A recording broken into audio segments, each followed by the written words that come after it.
point in worrying about it now. Let's go join up with the others.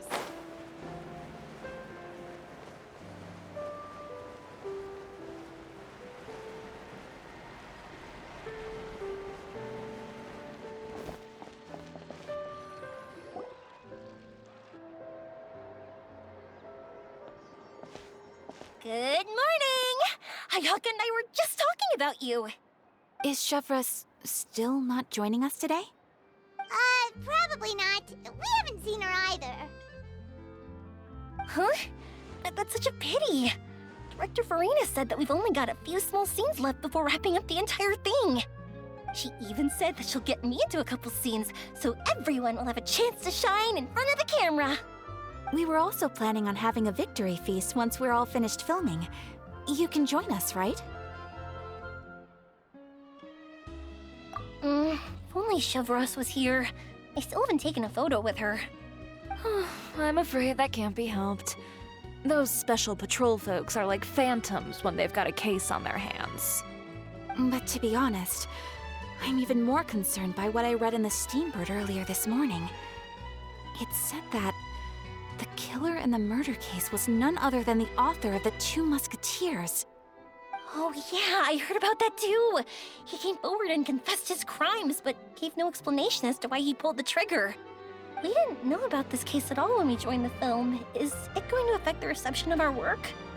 From a pure publicity standpoint, this will draw a lot more attention to our film. I have to say, though, that no director can be perfectly comfortable with garnering attention through means other than artistic skill. To be fair, I feel like that ship sailed the moment you allowed yourself to be named as the director on our posters. It's not my fault that I'm super popular. What was that saying again? My popularity has, Sunk to an all-time low? spread to the four corners of Tibet.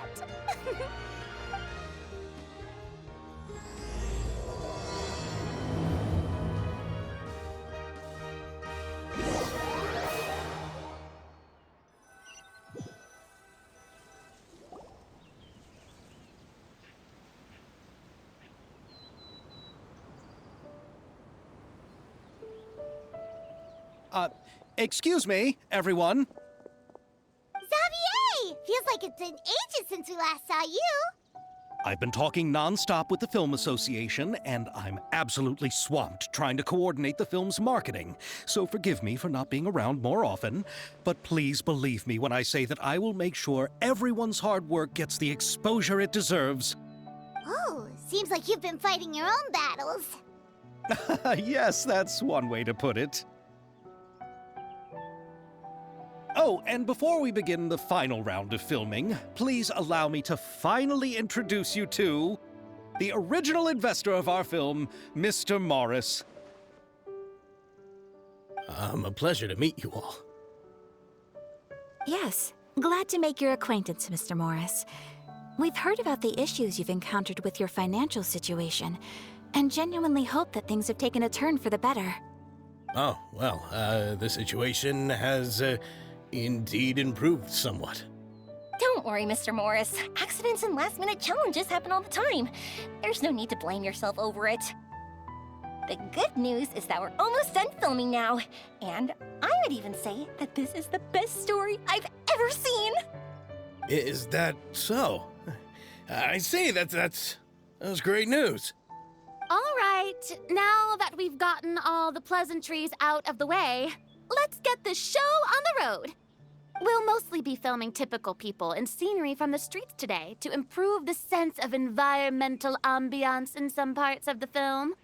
Oh, and there'll be a cameo for Mr. Kamisato and Miss Yoimiya as well. They'll be used to show outsider perspectives on the fates of the Two Musketeers. That's right. Ayato should be here any minute. Excellent! Then let's start with the scenery shots. Camera and clapper loader, you're up. Yep, we'll be ready. Remember, all we need are some wide zoom shots of the streets. If you happen to find some particularly lovely patches of flowers and grass, feel free to grab some close-ups of those as well. Ready? Lights! Camera! Action! Okay, now move the camera slowly. Try to focus on that flower. What's wrong? Just adjust the focal length a bit. Something the matter? Huh? But wasn't it working fine for all the days before? Veronique, can we try a different camera? No problem. How about this one? All right, let's give it another try. Lights! Camera! Action!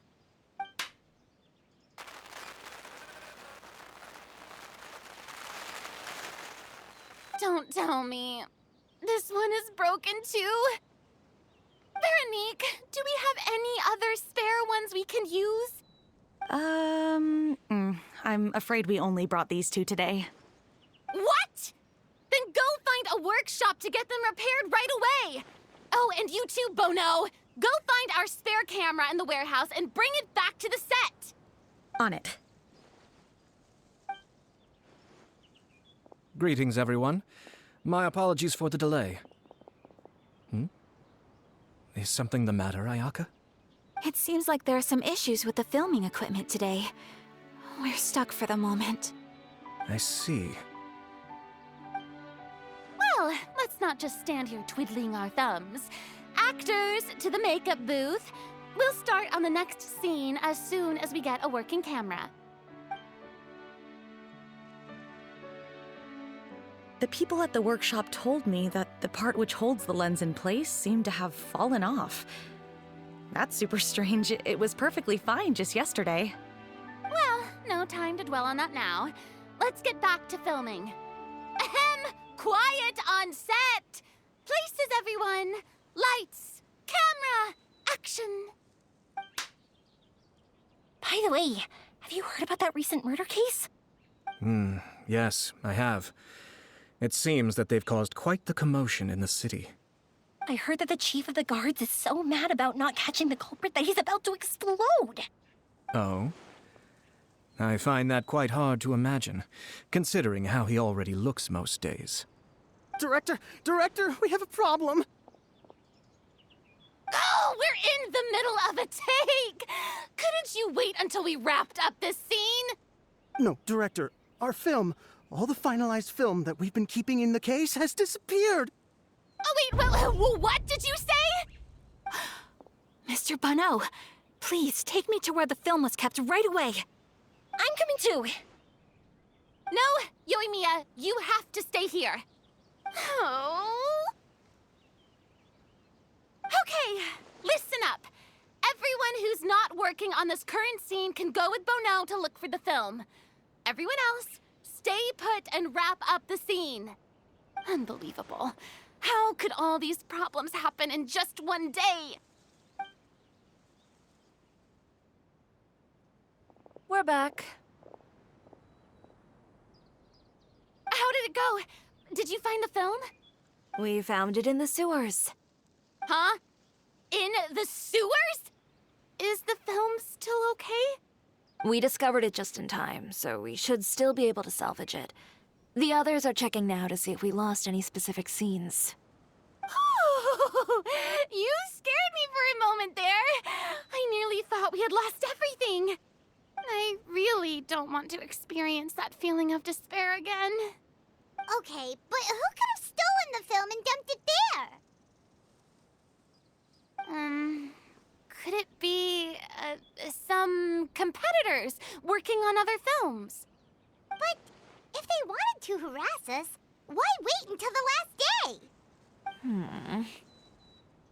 Okay, we don't have time to really look into it right now. Let's strike while the iron is still hot and wrap this thing up once and for all. Yeah, let's finish it.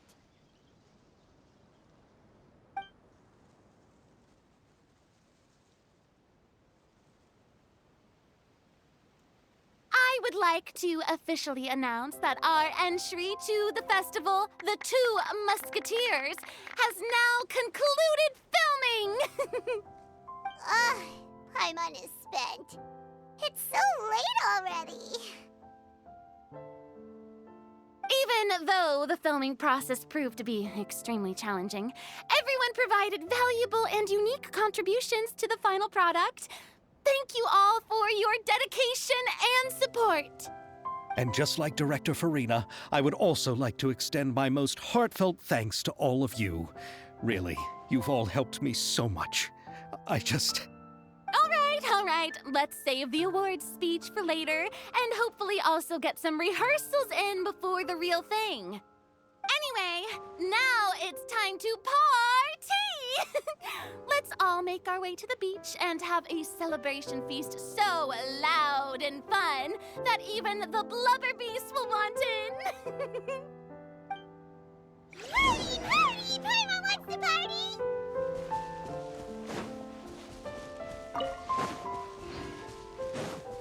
Whoa, this place is hopping. Everyone's finally getting to relax after wrapping up the film. Let's go chat with someone. Have you ever seen a fireworks show, Mr. Morris? It's pretty amazing. I'm afraid I haven't, but I'll take your word for it.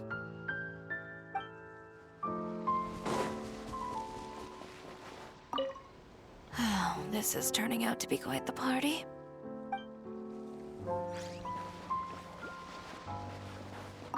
I was thinking, if this film turns out to be a success, could I ask the two of you to stay and be a part of my crew? Of course, I'll definitely increase the pay for next time. I'd be more than happy to, Mr. Xavier. Thank you for the offer, Mr. Xavier. But I've made some plans to go on a journey to the other nations once the festival is over. Is that so? Well, then in that case, bon voyage, Miss Veronique. Please feel free to get in touch once you've returned to Fontaine.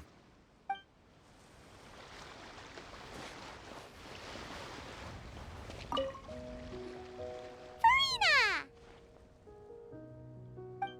Oh, my darling clapper loader and camera operator. You've both worked really hard. Paimon thinks you worked even harder than us. Honestly, Paimon was getting a little tired of playing with the clapperboard by the end of it. Worst of all, Paimon started having dreams of you shouting, "Lights, camera, action!" into Paimon's ears. The actual dream can't even start until you've yelled that. Hey, if anything, shouldn't I be more grand and delightful than your dreams? We've been through so much together, and that's how your brain remembers me? That's not Paimon's fault. We've just used the clapperboard too much lately. Anyway, what's most important is that we wrapped the film.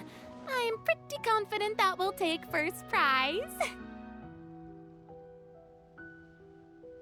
Hey, no need to mention the official name. Wait, now that you mention it, if we did win the prize, would Farina just get a statue of herself? Come on, I don't need that kind of attention.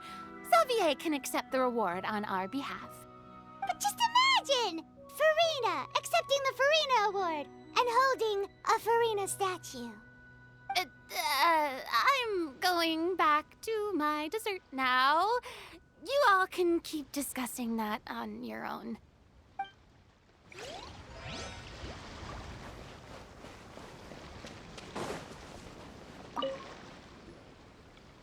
Hey, Ayato! How's your work been going?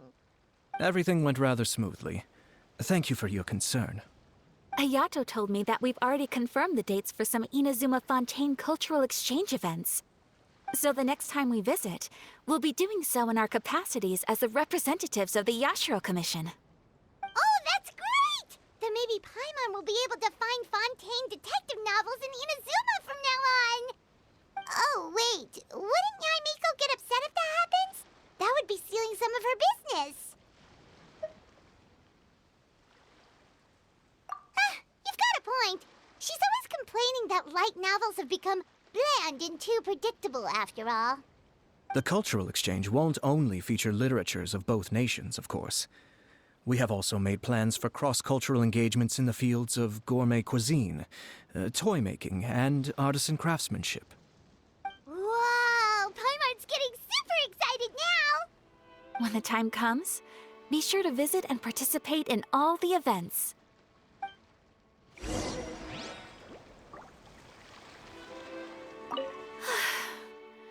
I wish we could have spent some more time here.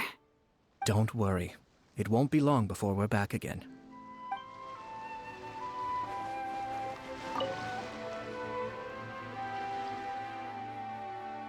Chiori! Hey, you two. Are you not really into these kinds of big social occasions? Not particularly. But this is still better than Fontaine Fashion Week. But if this film becomes a big hit, people will definitely come flocking to your shop. Yes, that's highly likely. As long as the film can premiere as planned. Are you still worried about the case? That and all the obstacles we had to face today. You're right. It's as if all our bad luck just manifested at once. But why today of all days? No, it's nothing. We've already delivered the film to the editors, so there should be nothing more to worry about. How are you doing, Mr. Morris? You having a good time? Well, you could say that. Do you happen to know when the party is scheduled to end? Judging by how much fun everyone's having, I'd say probably not until well after midnight. Is there something that you still have to take care of at home, Mr. Morris? Oh, well, I'm just not a late night person, so I might take off shortly. Oh no! Silly me. I almost forgot something super important. Oh, what is it? I prepared a whole batch of fireworks for the party, but I forgot to bring them over from the warehouse. Fireworks, you say? Well, that's, truly a pity. Sorry things didn't go as planned. Could you help me carry them over, Mr. Morris? I won't be able to fetch all of them by myself. Me? Are you sure that you can't find anyone else? I just wanted to make this a surprise for everyone. The warehouse isn't far from here. We'll be there in no time. Pretty please, Mr. Morris. These are some of the best fireworks I've ever made. So I also want you to see them before you leave. They're stunning. I promise that they'll be a once-in-a-lifetime experience that you'll never forget. But... It's okay. Just come with me. If we're sneaky enough, nobody else will see us leaving. All right. The warehouse is right over here. I moved the fireworks there in advance, so it shouldn't be too much work bringing them back. It's still a ways away from the party. Sorry about that, Mr. Morris. It's probably because I'm used to carrying fireworks all the time, so it doesn't feel like a lot of work to me.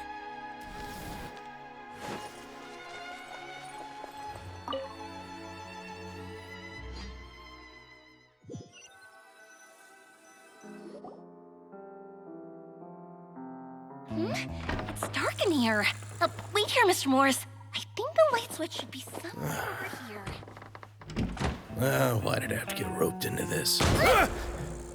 What was that?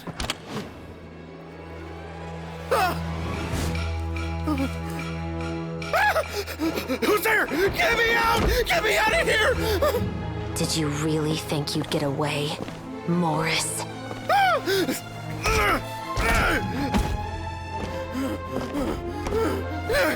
You've got the wrong guy. It wasn't me. I'm not the killer. You know, Eliza died a far more heroic death than this. She fought your assassin to the end to save the children she had hidden beneath the floorboards.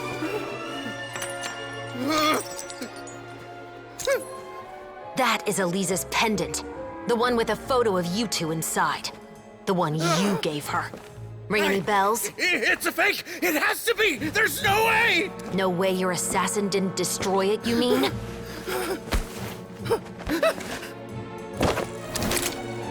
Did you ever love her, Morris?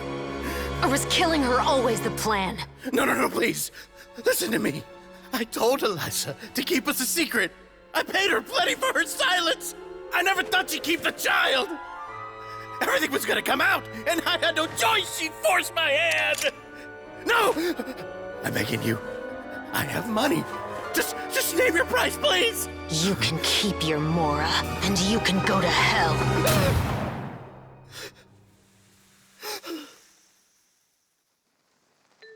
I'm Captain Shovraz of the Special Patrol. Morris, you're under arrest for Eliza's murder. Huh?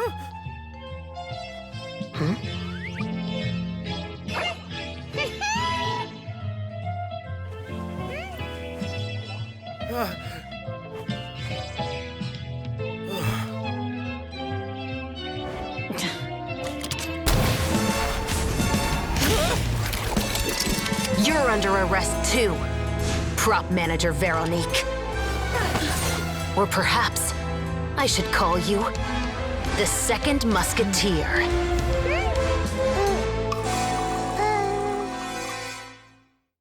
Wait, what's going on? This wasn't in the script. Drop the gun, Veronique. Why? Why would you keep me from exacting revenge on this heartless monster? Drop your weapon. This is my final warning.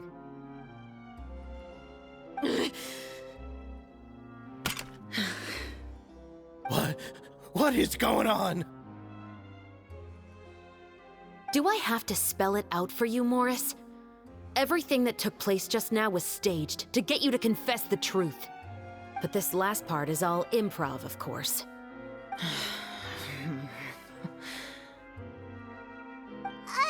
Shovraz, you told us you wanted us to help you stage a play. You never said anything about the Second Musketeer. It's because even I had no way to confirm my theory until now. Thank you for your performance, Yoimiya. Could I trouble you to go and bring in the other Special Patrol members? They should be on standby just outside. Oh, and please tell the other cast members not to worry about us. We'll be rejoining them shortly. On it!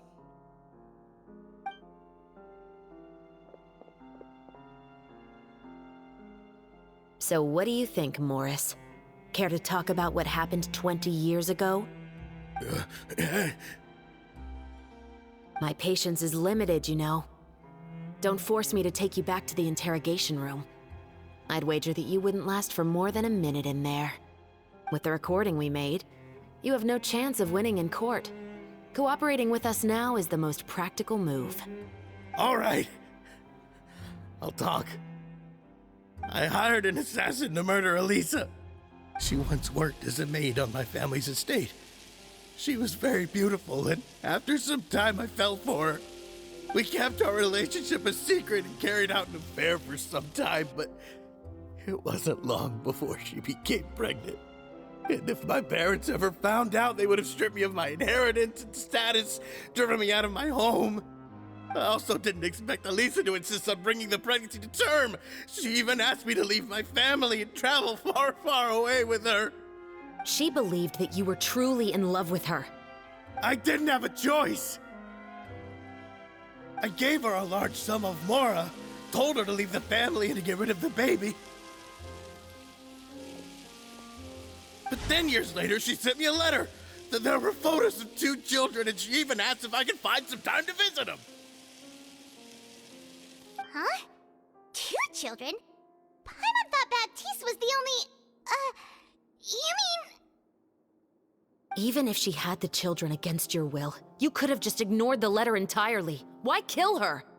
I had just gotten engaged to be married to an heiress from another wealthy family. So if anyone were to find out about Eliza, my life would be completely ruined. I didn't have a choice. No. You always had a choice. You just made the wrong choice. Again. Do you know how it feels to watch your mother be killed right in front of you? My brother and I were hardly even school age yet. We were hidden beneath the floorboards, grasping each other's hands like a lifeline. We were so terrified that we didn't even know we could ever take a breath. All we could do was to watch Mother try to fight back, and then collapse to the floor. Even after the assassin left, we were still too terrified to leave our hiding spot. We thought that he might come back.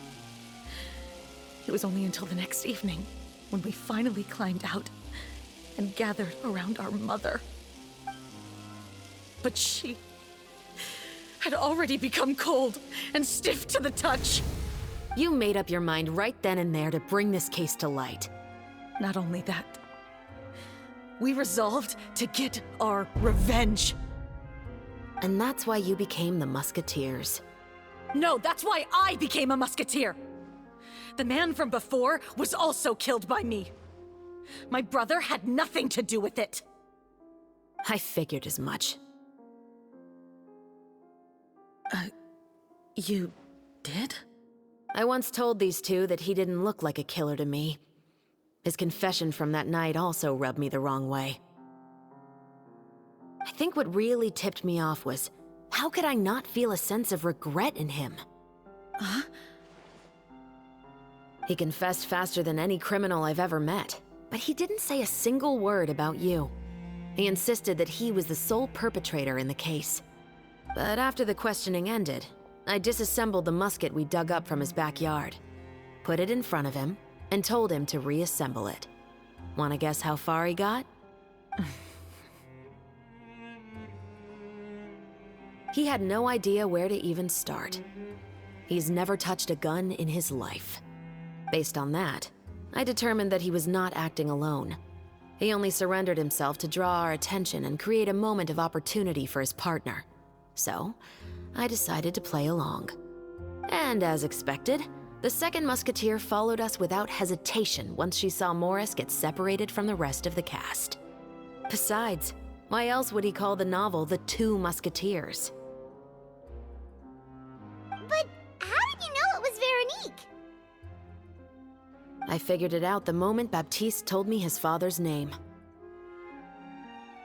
That so-called financial crisis was all just a ruse. He just wanted to sign up as the investor and then leave the film without any source of funding. After all, he has a vested interest in minimizing the reach of this story. It's really just the same thing as what he did to Eliza all those years ago. Human scum. But then Xavier pulled out all the stops and got the film made against all odds. Morris couldn't have that. With the killer in custody, he figured it was safe to act. And so he came to visit the set today, just as I expected. Wait, so you were behind all those mishaps today?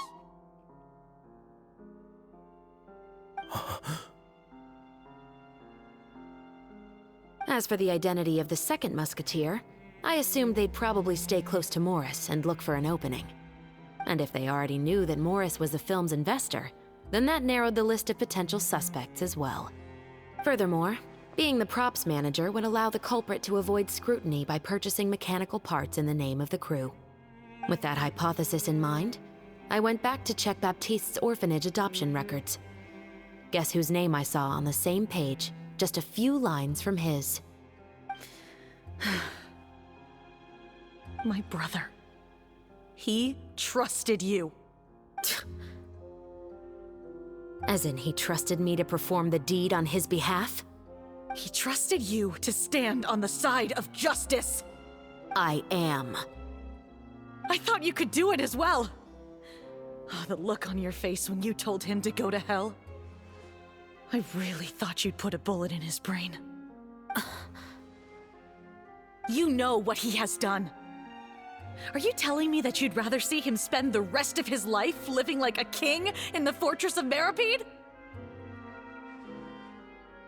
I will never be able to forget the feeling of my mother's cold, lifeless hands. And you would call this ending fair? Is this what you call justice? I won't lie, Veronique. I did hesitate when your brother first told me about the truth. I wondered. I agonized over whether I should really put a bullet in his head. So why don't you? Because that should never be how justice is carried out in this world. Perhaps, to you, justice is simply reciprocated. An eye for an eye, and a life for a life. But everyone has their own understanding of justice. If everyone were to pursue their own definition of it, there would be no more order in this world. Today, you'll kill Morris, and tomorrow, his children may come for you. The world cannot render judgments based on a desire for revenge. That will only lead to a cycle of revenge, as well as the destruction of order and civilized society. Fontaine is founded on a set of laws and a standardized code of justice. That is why we are the nation of justice. But with all that said, I will promise you this. Morris will not lead a cushy life in the fortress of Meripede. Chevreuse, the rest of the Special Patrol is here. Thank you so much, Yoimiya. Letelier, Terena, please take them away.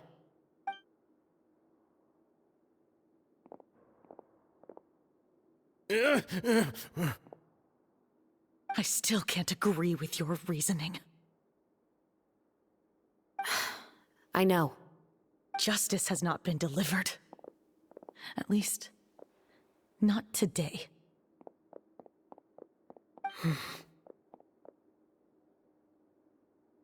Chevreuse. Let's go. We should give an explanation to the crew. Thank you for your concern.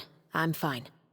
I'm just thinking about the things in life that have driven people to take justice into their own hands.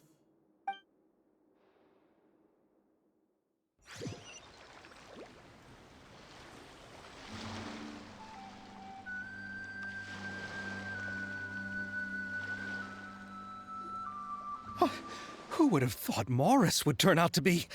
I'm at a loss of words. How could he have done something like this? I'm just glad that you're all safe and sound. Who knew that such a labyrinth of cases would be behind this story? Well, what should we do now? We have a finished film, of course, but should we still go ahead with the premiere? What do you mean? Shouldn't you be even more motivated to spread the word now that you've learned the truth? Chiori is right. I'd also like more people to see this story for themselves. But the real ending of the story seems to have deviated somewhat from the one in the script. Is that still acceptable to you, Miss Chevreuse? The call is yours. We still have time to reshoot an ending if that's what you'd like. No, it's fine as is. I like what we have for the catharsis. Romanticism is what gives works of art their appeal.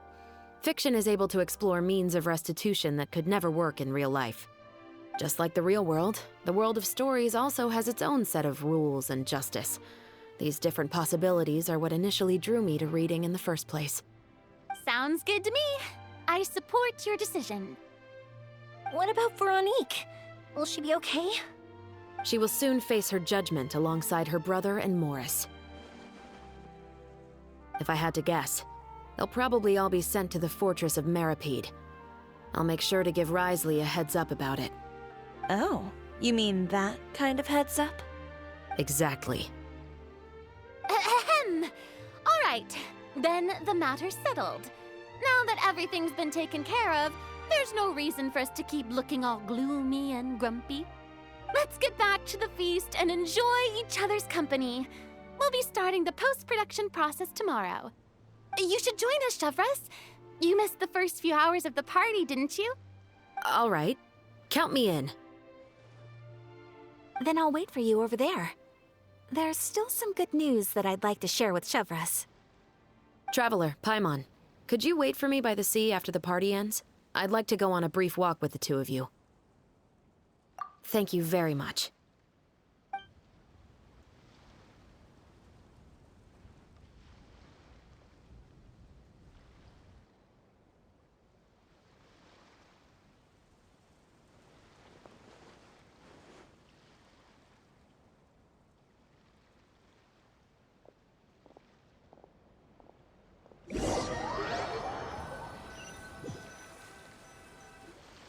Sorry for the wait. Oh, we weren't waiting long at all. Is there something else you wanted to tell us? No, I don't have anything new to share. I just felt that since you were my investigation partners, I should have another conversation with the two of you.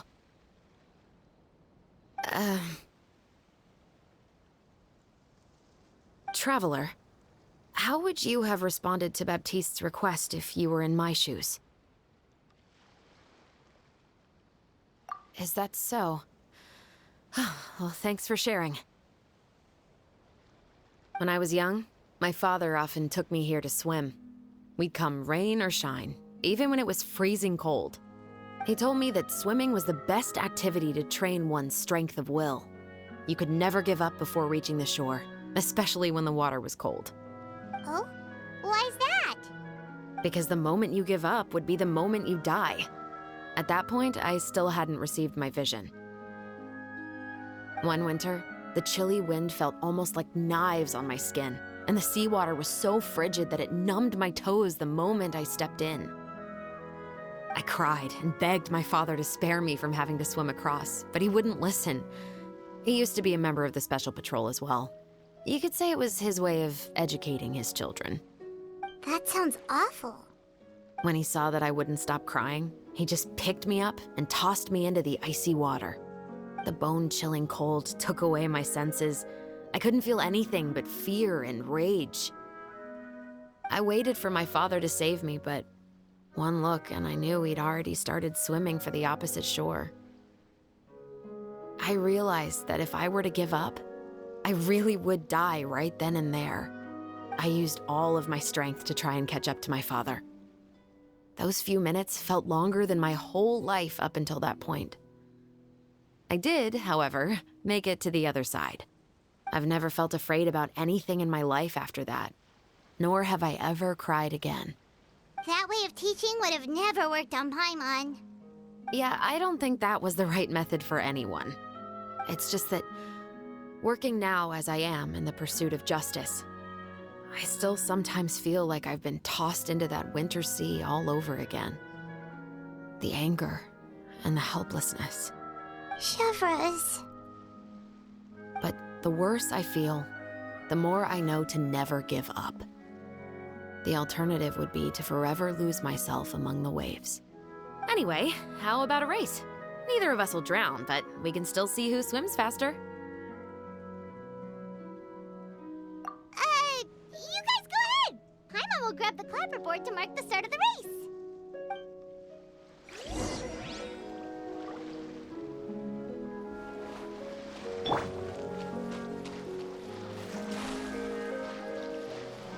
Drop your weapons!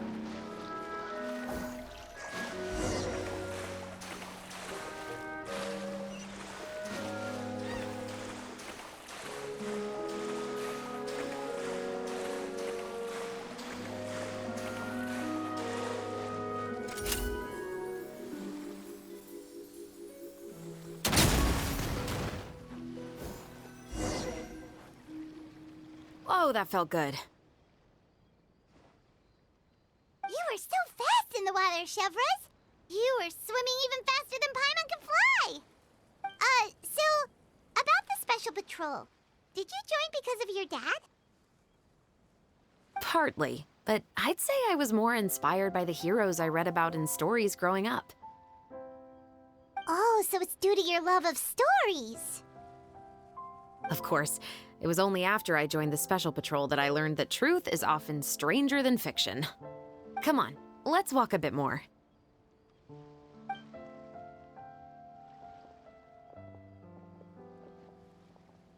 To be honest, I do sometimes question whether the decisions I make are the right ones. But I know that no matter what, I must keep swimming. Because the only thing I've got my eyes on is the shore in the distance.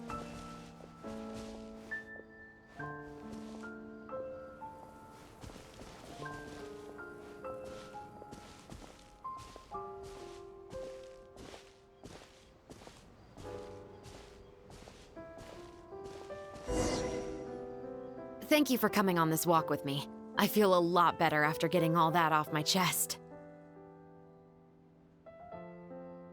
Huh. We're nearly back at Baptiste's house. Huh. You're right. I didn't realize we were so close. He really did plant a lot of flowers. It's just like how he described it in the story. Huh? Wait. Paimon, Traveler, look! The rainbow roses in the garden. They're in full bloom now.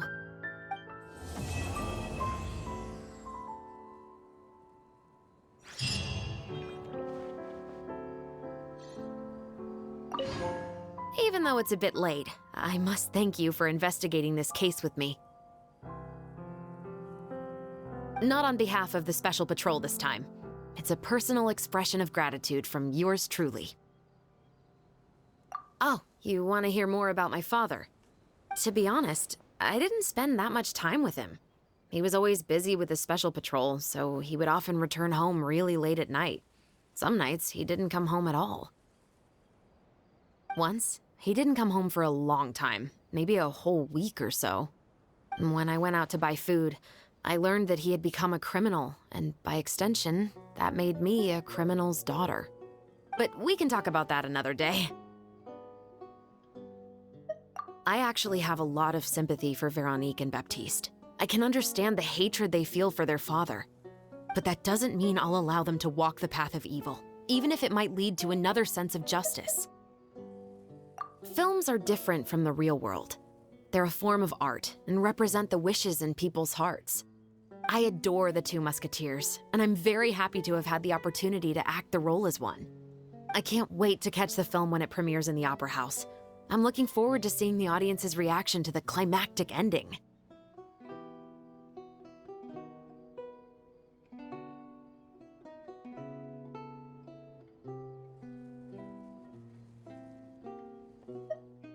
Thank you for looking out for me. I'll see you at the award ceremony. I'd be very surprised if we don't win.